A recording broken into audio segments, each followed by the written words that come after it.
જય ગુરુ મહારાજ. આજ બધા હવા ગયા. ગુડ મોર્નિંગ દેદી પ્યા. Good morning. આજે હવાર પપ્પા નાસ્તામાં હું બનાવ્યું પપ્પા આજ નાસ્તામાં? બર્ગર. Good morning. તો આજ હવાર પપ્પા નાસ્તામાં બર્ગર બનાવે. મમ્મી ચા બનાવે. હવે પપ્પાએ બર્ગર બનાવી લીધું. આજે મારું બર્ગર છે. પછી બધા બીજા બધા ખાવાનું ચાલુ કરી દીધું. પપ્પા કેવું બની બર્ગર આજે?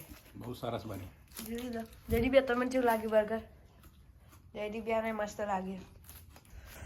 હું એ ખાઈ લઉં બર્ગર. હલો ગાઈઝ, બપોર થઈ જઈ. તે મારા મમ્મી 2-3 વીક પહેલાં હોસ્પિટલ જઈ હતી. ત્યારે મારા પપ્પાને બેને એવું કીધેલું આ દવા લેવાની. તો હાલ એ દવા લેવા હેડ્યા હતા.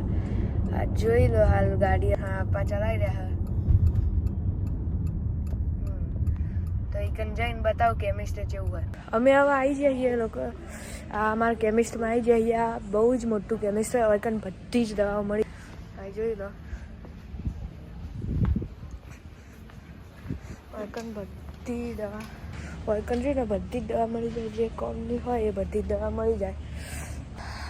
પપ્પા લાઈનમાં વાત જોઈ રહ્યા.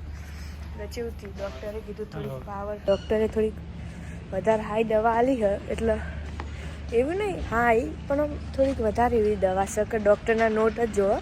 તો પેપર હોય ને ડૉક્ટર આલેલું એવું બતાવવાનું અને એના તમને દવા આલે. હલો ગાઈઝ, હવે હું પાછો મોલમાં આવ્યો હતું. એટલે જેવું થયું હતું મારે ને થોડાક ક્રિકેટ બોલ લેવા હતા. જેમ કે એવું થયું કે મારે રજા પડી આજથી. એટલે 2 અઠવાડિયાને રજાઓ પડી છે. અને અમારા મૂન જયદીપ ભૈયા ક્રિકેટ રમીએ બહુ જ રજાઓમાં. હું કહું થોડાક ક્રિકેટ બોલ લઈ લઈએ. ચમકીમાં જે હતા તે બધા જયદીપભાઈ બેટિંગ થોડીક એવી કરી ને કે બધા ખોવાઈ જ જશે. એટલે ક્રિકેટ બોલ હું જોઈ. ઓયકન બી સ્પોર્ટ્સનું એરિયા બહુ મસ્ત હોય, મોટું જ હોય. જોઈ લો બધું સ્પોર્ટનું મળી જાય તમને. જોઈ લો દડાઓ કેટલા બધા. અહીંયા આપણે ઇન્ડિયા કરતાં વધારે ઓયકન દડાઓ મળી હોય.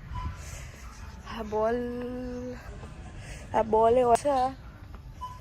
હું તો આઈ 15 પેક વિચારું છું હોલિડે હોલિડે વડે. પછી બીજા આ બધા છે. પણ મારું તો 15 પેકમાં છે. તો મારા મમ્મી પપ્પાને પૂછીને લઈ લો. અરે આવી ગયા તો હું થોડીક વાર ક્રિકેટ રમીશ. તો હું થોડીક વાર ક્રિકેટ રમવા જાઉં બહાર. હવે હોજ પડી લઈ હતી તે મેં ક્રિકેટ રમીને આવી જાઉં. તે પછી હાલ તો હું PS4માં રમતો હતો. હાલ એક વાર ખાવાના પહેલાં મેં આજે ફેવરેટ બનાવી. શું બનાવ્યું પપ્પા? દાલ મખની. પપ્પા બનાવી માં દાલ મખની બનાવી. અને મૂનમાં મમ્મીએ થોડુંક ટ્રાય કર્યું હતું. આ બનાવ્યું એ તમે વિડીયો જોજો. અને હું તમને બતાવે કેવું બન્યું કસ્ટર્ડ. હવે દાલ મખની ખાઈ લીધી મેં. અને હવે હોજ પડી હતી બધા બેસી. અને હા મારો ચોથો બ્લોગ હતો. તમને ગમ્યો હોય તો લાઈક, સબસ્ક્રાઈબ, શેર કરી લેજો. અને જય ગુરુ મહારાજ.